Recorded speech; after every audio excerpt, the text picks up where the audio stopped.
मित्रों नमस्कार।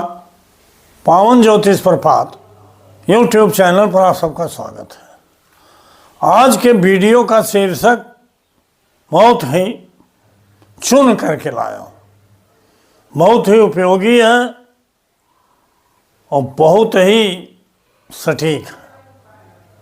शीर्षक का नाम है चतुर्थ भाव के उप नक्षत्र स्वामी की महत्वपूर्ण भूमिका, role of sub star lord of fourth house, role of sub star lord of fourth house. जी हाँ, आपके कुंडली के चौथा भाव या चतुर्थ भाव का उप नक्षत्र स्वामी, इसकी बहुत महत्वपूर्ण भूमिका होती है। और इसमें मैंने केवल एक केपी लग्न आमलिक कस्प चार्ट दिया है, जो प्रायः देता हूं, जिसको आप समझते हैं। समझाने के लिए ये चार्ट ही काफ़ी है। अब चौथे भाव के उप नक्षत्र स्वामी की भूमिका क्या है आपके कुंडली में और आपके कुंडली के प्रेडिक्शन या फलादेश में। आप अब तक जो पढ़े हो परंपरागत प्रणाली में, परंपरागत पद्धति में, उसमें केवल ये पढ़े हो कि कुंडली का चौथा भाव यह है, चौथे भाव का स्वामी कौन है, चौथे भाव में कौन सा ग्रह बैठा है, और वह उच्च में है नीच में है कि बकरी है कि मार्गी है, केंद्र है त्रिकोण है, ये सब चीज़ें आप पढ़े हो। लेकिन जो चौथे भाव का सबसे सटीक फल मिलता है वो परंपरागत ज्योतिष में नहीं है, क्योंकि परंपरागत ज्योतिष में उप नक्षत्र स्वामी की कोई चर्चा नहीं थी, कोई सूत्र नहीं था। केपी सिस्टम में उप नक्षत्र स्वामी को खोज करके, उप नक्षत्र को खोज करके, नक्षत्र का उप नक्षत्र में विभाजन करके, उप नक्षत्र का उप नक्षत्रों में विभाजन करके इसको बहुत ही सूक्ष्मतम, सटीक और वैज्ञानिक स्वरूप दिया गया है। बड़ा ही महत्वपूर्ण है चौथे भाव के उप नक्षत्र स्वामी की भूमिका। अभी आप देखिए वीडियो में किस तरह से आप इसके द्वारा कितनी महत्वपूर्ण जानकारियां प्राप्त करेंगे। आगे बढ़ने से पहले आपसे अनुरोध है कि अगर मेरे चैनल को अब तक सब्सक्राइब नहीं किए हैं तो नीचे का सब्सक्राइब बटन पुश करके सब्सक्राइब कीजिए, हाइप करिए, लाइक करिए, अधिकतम मित्रों तक शेयर करिए और वीडियो के अंत में एक प्यारा कमेंट जरूर दीजिए। मैं उसका बहुत ही सटीक जवाब देता हूँ। वीडियो को अंत तक पूरा देखिए, स्किप करके मत भगाइए, तभी उसका पूरा रहस्य आप जान पाएंगे। मित्रों, अगर हम चौथे भाव के स्वामी से फल कहेंगे तो चौथा भाव तो 30 डिग्री का होता है, और इस 30 डिग्री में के आधार पर फल कहना और चौथे भाव के उप नक्षत्र स्वामी के आधार पर फल कहना बड़ा अंतर है। चौथे भाव में जो ग्रह बैठा है उस ग्रह के आधार पर फल कहना और चौथे भाव के उप नक्षत्र स्वामी की विशेषताओं के आधार पर फल कहना, दोनों में बड़ा अंतर है। चौथे भाव का उप नक्षत्र स्वामी किन किन भावों का सिग्निफिकेटर है, कारजेश है। चौथे भाव का उप नक्षत्र स्वामी किस नक्षत्र में बैठा है, उस नक्षत्रेश क्या क्या बता रहा है, चौथे भाव का उप नक्षत्र स्वामी क्या क्या बता रहा है। इस तरह से कई भाव गवर्न होते हैं और कई भावों का रहस्य जान करके फल होता है। अब आते हैं मेन टॉपिक में। कुंडली के चौथे भाव से आप सभी जानते हो, चौथे भाव को सुख स्थान कहते हैं। लग्न को तन, द्वितीय को धन, तृतीय को पराक्रम और चौथे को सुख। सुख अगर किसी को कहा गया है 12 भावों में तो चौथा भाव। क्यों कहा गया है? क्योंकि चौथा भाव माता का है और माता से ही सुख मिलता है। माता ही जननी है, जन्मदात्री है। जननी जन्मभूमि से स्वर्गादपि गरीयसी, मतलब जननी स्वर्ग से भी बढ़कर होती है। ये नाते यही सबसे बड़ा सुख स्थान है। तो चौथे भाव से एक तो माता के बारे में पूरी जानकारी मिलती है और चौथे भाव से प्राचीन परंपरागत ज्योतिष में शिक्षा के लिए पांचवा भाव देखा जाता था, लेकिन केपी सिस्टम में बहुत ही शोध के बाद ये तय हुआ कि नहीं, शिक्षा का मेन भाव चौथा है। चौथे भाव से भूम भवन वाहन ये भी देखा जाता है। बहुत सी बातें देखी जाती है जो आगे बता रहा। अब माता का नाम हम ले लिया, आपकी कुंडली है और अपनी माता के बारे में जानना चाहते हो कि माता का आयु कैसा होगा, माता का स्वास्थ्य कैसा होगा, दीर्घायु होगी कि मध्यायु होगी कि अल्पायु होगी माता आप या थी, तो इसकी जानकारी आपके ही कुंडली से, इसमें माता कुंडली की जरूरत नहीं है, आपके कुंडली से चौथे भाव को माता का लग्न मान लीजिए और लग्न भाव से 1, 5, 9, 11 भाव दीर्घायु कारक होते हैं। चौथे भाव का उपनक्षत्र स्वामी, चौथे भाव के स्वामी की बात नहीं कर रहा, चौथे भाव के उपनक्षत्र के स्वामी की बात कर रहा हूं, जिसे सबलाड कहते हैं और केपी में हम उसको बार बार कसपल सबलाड कहते हैं। चौथे भाव का उपनक्षत्र स्वामी अगर चौथे भाव से 1, 5, 9, 11, चौथा भाव 1, इससे पांचवा भाव 8वां और इससे 9वां भाव 12वां और दूसरा कुंडली का दूसरा भाव 11वां, अर्थात 1, 5 और 1, 5, 9 और 11, ये 4 भाव का अगर सिग्निफिकेटर चौथे भाव का उपनक्षत्र स्वामी है। 4 भाव कौन कौन से? माता के भाव से चौथा भाव और आपकी कुंडली का 8वां भाव, ये माता के भाव से 5वां हो गया। आपकी कुंडली का 12वां भाव जो माता की कुंडली से 9वां हो गया। आपकी कुंडली का दूसरा भाव जो माता की कुंडली से 11वां। इन्हीं भावों का अर्थात 4, 8, 12 और 2 चौथे भाव का उपनिषद स्वामी इन्हीं भावों को बता रहा है, तो माता दीर्घायु होगी।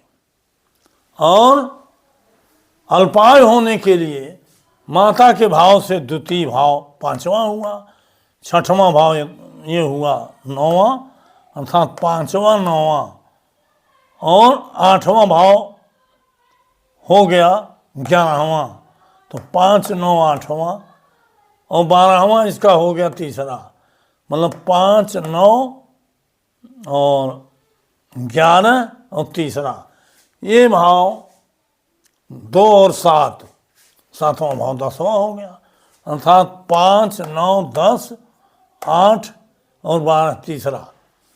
ये भाव अगर चौथे भाव का उपनिषद स्वामी बता रहा है तो निश्चित रूप से माता अल्प मृत्यु होगी, अल्पायु होगी, क्योंकि आपकी कुंडली में 2, 7, 6, 8, 12 भाव अल्पायु सूचक हैं, 1, 5, 9, 11 भाव दीर्घायु सूचक हैं और दोनों का मिश्रण हो तो मध्यायु सूचक है। इस तरह से माता भाव को लग्न मान के उससे 1, 5, 9, 11 माता के भाव से 1, 5, 9, 11 कौन कौन से भाव हुए आपकी कुंडली के? आपके कुंडली का चौथा भाव हुआ, आपकी ये 8वां भाव हुआ, आपकी कुंडली का 12वां भाव हुआ और आपकी कुंडली का दूसरा भाव, अर्थात चौथे भाव का उपनिषद स्वामी अगर आपकी कुंडली से 4, 8, 12 और 2 को बता रहा है, माता के भाव से यह 1, 5, 9, 11 होगा, तो माता दीर्घायु होगी। और आपकी कुंडली से अगर माता के भाव से 2 माने 5वां, माता के भाव से 7वां माने 10वां, माता के भाव से 6वां 9वां भाव, 6वां हो गया। माता के भाव से 8वां माने 11वां आपकी कुंडली का, और माता के भाव से 12वां माने 3रा, अर्थात 2 7 6 8 और 12 ये माता के भाव से होगा आपकी कुंडली से।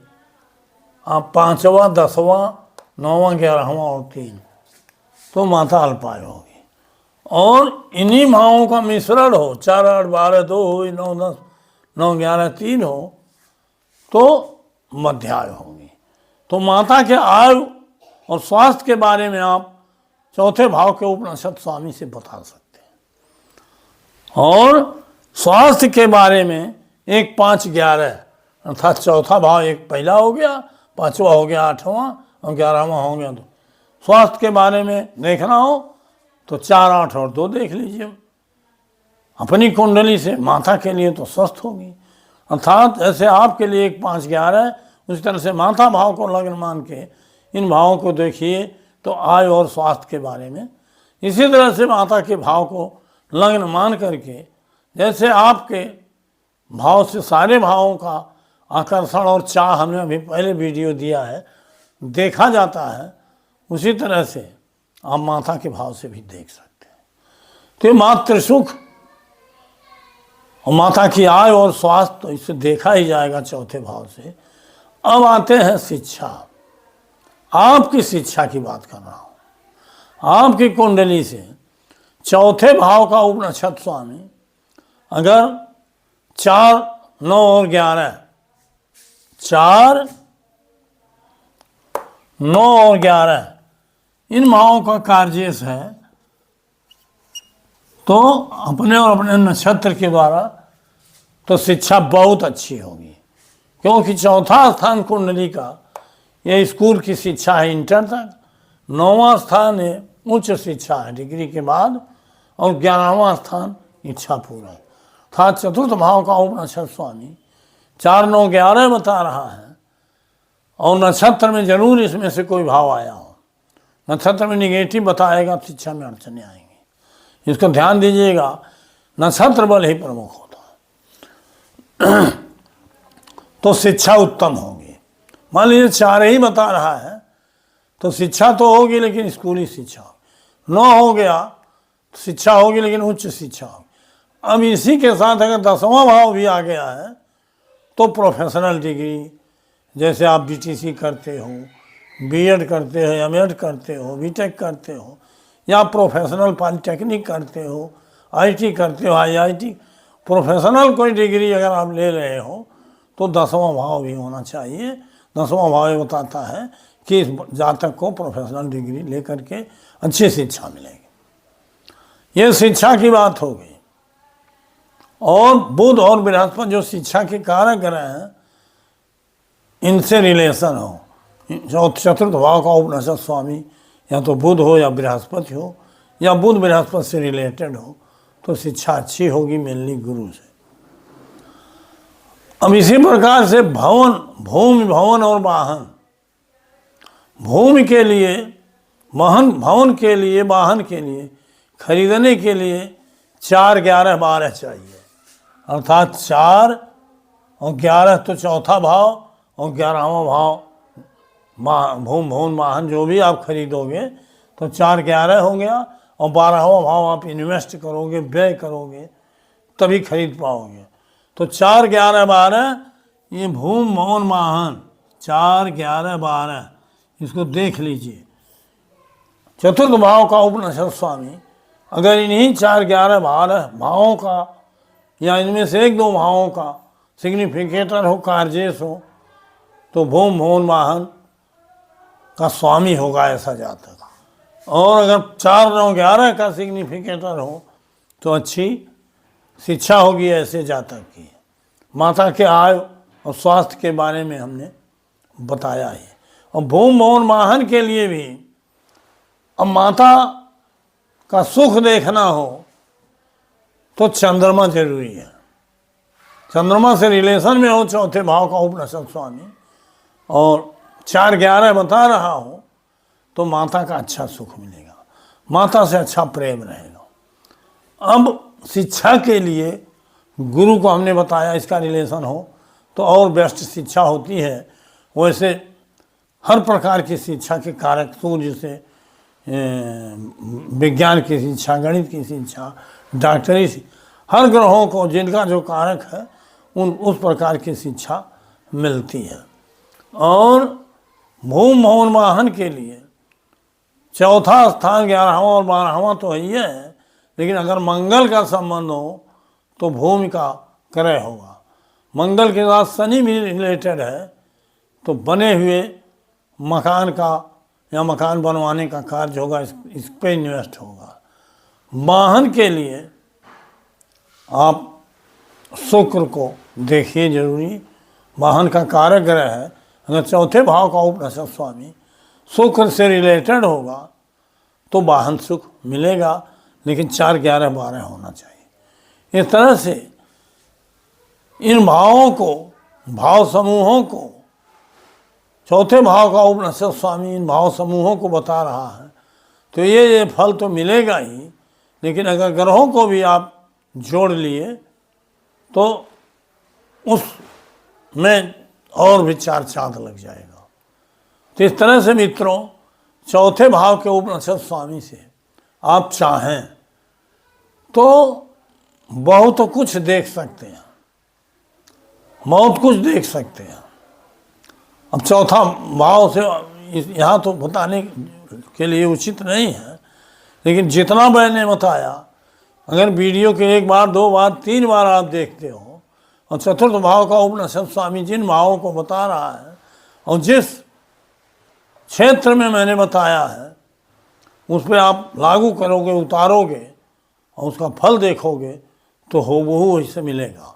लेकिन वो कब मिलेगा, ये तो भाग्य में आप दिखाई देता है। इस प्रकार के भाव समूह जो मैंने बताया है, जब दशा और अंतरदशा और प्रत्यंतर में आएंगे, जिसका नियम मैंने बार बार बताया है, तो उस दशा काल में यह सुख आपको मिलेगा। भूम भवन वाहन का सुख भी मिलेगा, शिक्षा का भी सुख मिलेगा, और माता के बारे में भी जो जानना चाहोगे, आयु और मृत्यु के बारे में, तो दशा अंतरदशा स्वामी में ये भाव समूह होंगे, उसी समय वो फल मिलेगा। ये नाते कस्पल सिग्निफिकेटर से चतुर्थ के उपनिषद स्वामी को देखिए तो ये मालूम हो जाएगा भाग्य में आप क्या लेके आए हो चौथे भाव संबंधी। और प्लैनेट्स सिग्निफिकेटर से दशा अंतरदशा और प्रत्यंतर स्वामी में देखिए किन भावों का वो सिग्निफिकेटर है, उसी अनुसार फल चौथे भाव का मिलेगा। तो मित्रों, आशा है मैंने अच्छे से समझाया है, आप अच्छे से समझे हो और वीडियो लंबा ना हो, इस नाते आज का टाइटल वीडियो यही समाप्त करता हूँ। फिर 3 दिन बाद मिलूँगा नए वीडियो के साथ। बहुत बहुत धन्यवाद, हार्दिक शुभकामनाएं।